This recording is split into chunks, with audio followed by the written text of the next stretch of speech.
반갑습니다. 테마로드의 테리아버지입니다.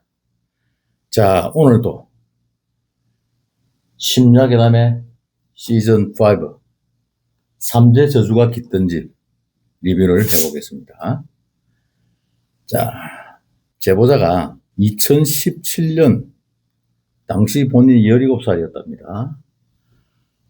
같은 보육원 출신은 아닌데 환경이 비슷한 형 둘이를 만납니다. 이 제보자가.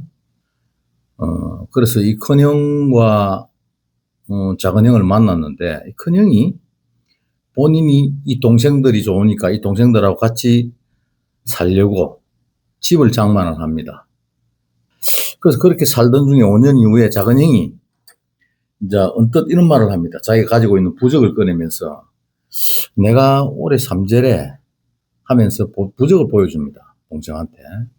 그래서 작은 형의 불운이 자꾸 다가오기 시작합니다. 잘 다니던 직장에 세고를 당하고 잘 친하던 지인한테 돈을 빌려줬는데 그게 떼이고 뭐 그런 현상들이 생깁니다. 2022년도에 7월 10일경에 계곡에 같이 놀러를 가게 됩니다. 삼형제가. 작은 형이 물에 들어가서 노는 것을 보고 동생이 카메라를 가지고 사진을 찍는데 사진 앵글을 잡다 보니까 형 옆에 물 속에 검은 그림자가 물 밑에 보여요. 그래서 그 검은 물체를 본인이 봐요. 그래서 카메라를 또 들여다보고 그러던 중에 장은행이 물속에서 허우적댑니다. 그래서 그 허우적거리는 것이 장난인 줄 알고 본인은 물을 더 뿌리고 해요. 그런데 물가에 있는 형을 본인이 끌어올리니까 끌어올려놔놓고 보니까 검은 형체가 눈이 시커먼 여자 귀신이 탁 보이는 거예요, 본인한테. 그래서 자기가 깜짝 놀래죠. 그래서 다시 그걸 끌어내립니다. 그런데 자기도 허둥허둥하고 있는 중에 박수 소리가 탁 들립니다. 이렇게 박수 치는 소리가. 그래서 이 검은 형체가 팍 사라집니다. 그 소리를 듣고 이제 그렇게 풀려나서 이제 형들에게는 이제 그 검은 형체를 봤다는 것을 말하지 않습니다. 그래서 집에 귀가를 하는데 집에 와서 저녁에 밤에 잠이 안 와서 뒤척거리다가 그 실에 나가봤는데 그 실에 스산한 느낌과 함께 형이 서가 있는 거예요. 그러니까 형 뭐해 하고 옆에 가서 뒤다 보니까 이 형이 물을 뚝뚝 흘리고 있는 거야. 형 하고 부르는 그 순간에 돌아보는데 아까 물에서 봤던 그 귀신이 깔깔깔 웃으면서 딱 쳐다보는 거예요. 그리고 본인 목을 조르기 시작해요. 그런데 그 순간에 또 박수 소리가 들립니다. 그러면서 본인이 탁 풀려나요. 그래서 본인이 정신을 차려보니까 거실인 거야. 그래서 이제 풀려나요. 풀려나서 자기가 작은 형이 있는 방으로 쫓아갑니다. 방에 쫓아가니까 작은 형도 꿈을 꾸고 방금 죽을 뻔했다. 그런 이야기를 해요. 근데 그 계곡의 꿈에서 나오고 그 계곡 물 밑에서 자기의 발목을 잡고 밑으로 끌어당기는 현상을 보고 본인이 죽을 듯 해서 본인도 박수 소리를 듣고 같이 깨어난 거야. 그때 꿈이 어떤 꿈이냐, 그게 이제 어떤 상태냐면, 누군가가 박수를 쳤다는 거죠. 이걸 잘 들어봐요. 막내 동생도 박수 소리를 듣고 풀려났고, 작은 형도 박수 소리를 듣고 풀려났고, 그 다음에 물가에서도 박수 소리를 듣고 풀려났다. 그걸 잘 염두에 두십시오. 그런데 그 일이 있고 일주일 후에 이제 큰형이 이제 출근을 합니다. 새벽에 이제 출근을 한다고 나갔는데 그게 이제 동생들이 본 형의 마지막 모습인 거야. 그 현장에서 추락사를 합니다. 그래서 죽게 돼요. 그래서 어느 절에 암자의 이제 형님을 모시고 그 스님하고 이제 면담하는 중에 스님이 그런 이야기를 합니다. 3명이 다 삼재였던 것 같다. 3명이 삼재라는 것은 3사람 중에 한 사람이 죽어나가야 되는 형국이다. 그런 이야기들을 해요. 예. 그래서 이제 형님을 보내드리고 집에 와서 큰형의 방을 들여다보니까 큰형이 일기장이 있는 거예요. 그 일기장에 뭐라고 쓰여 있냐면 7월 10일 날 본인이 물가에서 바깥에서 쉬고 있는데 동생들이 물놀이 하는 장면을 보고 허우적거리는 것을 자기가 깨어서 보는 거예요. 깼는데 동생이 뭔가가 그 동생들을 당기고 있다는, 잡고 있다는 것을 보고 본인이 도와주기 위해서 일어섰는데 다리가 떨어지지를 않는 거예요. 그래서 자기가 할 수 있는 일이 아무것도 없는 거예요. 못 들어가겠더라. 그래서 팔을 들어서 손뼉을 쳤다는 거지. 그걸 일기장에 남겨놔는 거예요. 그래서 동생들이 풀려난 거야. 그리고 두 번째 7월 13일 꿈에서 두 동생을 끌고 이 귀신이 물로 들어가는 것을 보고 또 형이 박수를 쳤다는 내용을 일기장에 남겨놔는 거예요. 그런 사연이었는데 이 신계에서는 이 완불을 받은 스토리입니다. 자, 지금부터는 제가 바라보는 신계 리뷰. 첫 번째, 이 삼재라는 것이 과연 있는가? 생체적으로 벌써 있습니다. 12년 단위로 끊어서 볼 때 9년에 한 번씩은 이런 삼재에 돌입하게 된다. 그럼 삼재는 덜삼재, 눌삼재, 날삼재 이렇게 세 가지 세 패턴으로 3년간을 갑니다. 올해 같은 경우에는 돼지띠, 토끼띠, 양띠 그렇게 됩니다. 그래서 이 3년간은 좀 조심을 해야 된다. 이제 기운이 좀 쇠해지는 거죠. 봄, 여름, 가을, 겨울로 봤을 때 겨울에 해당이 되는 시기다 보시면 됩니다. 그래서 내 기운이 조금 떨어지는 시기가 온다. 어느 정점에. 그렇게 이해하시면 좋겠습니다. 그래서 이 삼재라는 것이 뭐 있다 없다를 떠나서 내가 좀 조심하면 된다. 그렇다고 해서 너무 위축되게 생활한다면 내 의지대로 살지 못하는 경향도 생기겠죠. 적절히 이해하시면 되겠다. 그 다음 이 삼형제를 바라봤을 때 이 삼형제가 하나는 원숭이띠, 하나는 쥐띠, 막내가 용띠 그러는데 세 사람이 다 영매입니다. 제가 들여다봤을 때. 세 사람이 다 영매예요. 그 이야기는 일반인들보다 귀신이나 이런 것을 좀 더 타는 존재들이다 생각하시면 되겠습니다. 그리고 영안도 일반인들에 비해서 좀 열려 있을 가능성도 있다. 그걸 이해하시면 되겠습니다. 그 다음에 제가 아까 전에 봤던 그 여자 귀신을 들여다봤어요. 얘는 수살기입니다. 얘는 그 자리에서 사고 시점으로 바라봤을 때 2022년 기점으로 3년 전 기점으로 바라봤을 때 18년 전에 2004년도에 사고사로 거기서 죽었습니다. 그 이전에 다른 수살기가 있는지를 내가 들여다봤는데 없습니다. 그래서 이 존재가 18년 전에 거기서 죽고는 여기서 두 사람을 죽였습니다. 그 자리에서. 이 죽었던 이 형까지 포함한다면 3명을 죽인 게 됩니다. 두 사람은 현장에서 두 사람을 죽였어요. 어떤 사람을 죽였느냐. 12살짜리 남자애를 하나 죽였고 13살짜리 여자애를 하나 그 자리에서 죽음에 이르도록 했다. 그래서 수살기입니다. 자기가 본인이 거기 죽었더라 해도 내가 다른 사람을 죽게 한다든지 다른 사람에 해를 끼치지 않는다면 수살기라고 하지 않겠죠. 그런데 얘는 수살기가 맞다. 자, 그래서 오늘은 방송에서 이 수살기를 제가 소환해 보겠습니다. 영안에 있으신 분이나 보이시는 분들은 댓글 부탁하겠습니다. 자, 이 사연자가 본 수살기, 그 계곡에 있는 수살기, 지금은 계곡에 있지 않습니다. 참 참고로 이 존재는 그 계곡을 탈출을 했습니다. 그래서 이 존재를 따라 나왔죠. 그죠?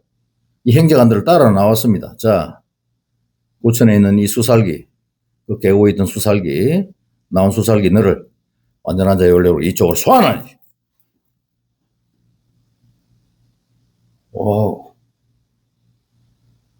와우, 제 팔이 보이실려나 모르겠네.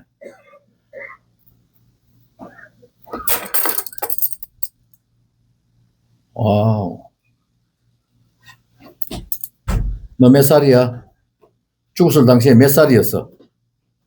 몇 살이었어?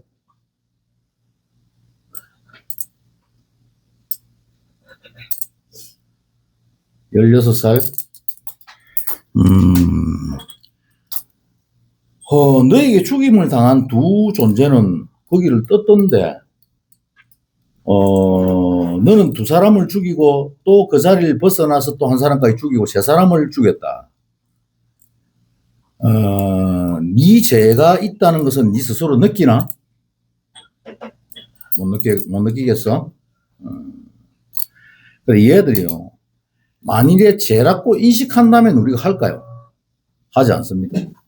처음에는 지가 억울한 것만 생각을 합니다. 내가 사고사로 살아있지 않고 죽었다는 것을 아는 그 순간에 내가 인간으로서 느낄 수 있는, 누릴 수 있는 모든 것을 전부 박탈당했다는 것을 아는 그 순간에 자괴감이 들면서 그렇지 않은 다른 대상을 보면서 질투를 내고 시기를 하고 행복해하는 그 모습을 못 보는 겁니다. 그래서 죽음에 이르도록 하는 거죠. 그걸 물에 딱 돌았을 때 끌어댄 게 였습니다. 그래서 너에게 죽은 두 사람한테 미안한 마음이 있나? 없어요. 이런 애들은 없다니까. 자, 너 지금 내가 좀 겁나지 않나? 아, 겁 안 나? 겁이 안 난단 말이가. 그래. 내가 너를, 자, 니네 영성을 전부 해서. 얘가 영적 에너지가 한 300 정도가 있어요. 영성 400 해서. 자, 네가 나에게 할 수 있는 뭔가를 한번 해봐. 네가 귀신으로서 네가 나에게 할 수 있는 나쁜 짓 한번 해봐. 그게 통하는지 한번 해보라고. 어? 떨기는 왜 떠노?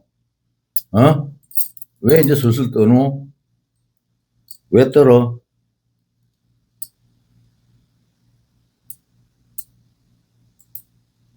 네가 거기서 누구한테 죽임을 당했나? 누가 너를 죽였어? 그 자리에서? 그거 아니잖아. 네가 거기서 네가 사고로 죽었잖아. 네가 거기를 황망해서 뜨지 못하고 있었을 뿐이지.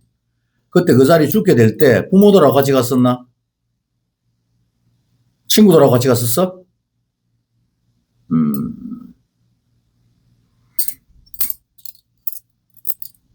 그래, 지금도 억울한 면이 있나? 지금도 네가 그 죽었다는 것이 억울하나? 네가 죽었다는 것이 다른 사람의 어떤 너를 죽이려고 한 것도 아니고 네가 사고로 그 자리에서 죽게 되었는데 그런데 네가 억울하나? 지금도 억울한 게 있나? 억울해. 너는 이 인간 사는 세상에 있어서는 안 될 존재야. 그래서 너를 내가 소멸시킬 거야. 지옥 보내줄까? 소멸시켜줄까? 소멸이라는 것은 네 그 희미한 의식마저도 네 영과 혼의 상태조차도 먼지보다 잘게 갈아서 다시는 어떤 인연으로도 다시 오지 못하는 상태가 좋으냐? 아니면 지옥으로 내려갈래? 지옥에 가서 네가 지은 만큼 죄를 받고 올래? 지은 만큼 지옥으로 갈래? 지옥 갈래? 소멸시켜줘? 그래. 좋다. 니는 죄를 짓고도 죄의식이 없어. 죄의식이 없어. 너를 어떻게 선처해 줄 만한 니한테는 건덕지가 없어. 원한을 가지고 그것도 특별하게 뭐 다른 존재한테 너를 죽여서 원한을 가진 것도 아닌데 그냥 네가 억울한 거, 네가 죽었다는 것에 대한 그냥 억울함, 누가 죽인 것도 아닌데 네 스스로 잘못해서 죽었을 수도 있는데 네가 거기에 대한 억울함을 다른 사람이 행복해하는 그 모습에서 네가 질투를 느끼고 그 사람을 죽이고 싶다는 마음이 들었다는 것은 너는 다시 사람으로 와서는 안 되는 존재야. 자, 민진이 형 오늘 먼지보다 자기가 관리자 민진이 형 오늘 우리 어치를 다시는 것도 아닙니다. 자, 참고로 제가 일반 귀신들은 제가 좀 잘 안 갑니다. 신들을 갈지. 근데 이거는 수살기면서 이미 죄의식이 없는 상태의 어떤 존재예요. 그래서 이 존재가 또 어떤 술수를 죽여가지고, 좀 전에 우리가 이 수살기들의 그 작태를 봤죠. 하늘문이 열릴 때 같이 따라 올라갔던 꺼내놨던 적도 있습니다. 여러분 기억하실려나 모르겠지만, 마산 앞바다 쪽에서 중원까지 올라간 수살기 하나를 내가 꺼내놨던 사건이 있습니다. 그게 왜 그 사람을 죽이느냐. 이게 이제 한 사람을 죽이고 나서 하늘문이 열리는 걸 이놈들이 알아요.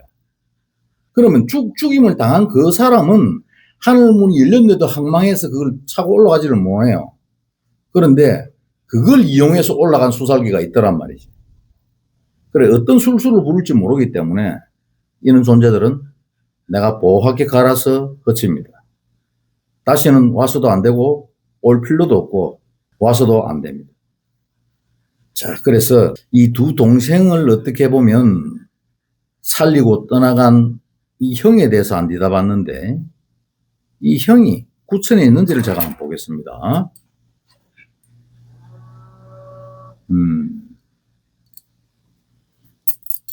네. 다행히도 영매이긴 하지만 이 형은 갈 곳을 갔습니다. 그래서 제 마음이 조금은 났습니다. 네. 자, 오늘은 심계의 삼재 저주가 깃든 집에 대해서 리뷰를 해봤습니다. 자, 구독, 좋아요, 알림 설정 부탁드리겠습니다. 또 다음 영상에서 뵙도록 하겠습니다.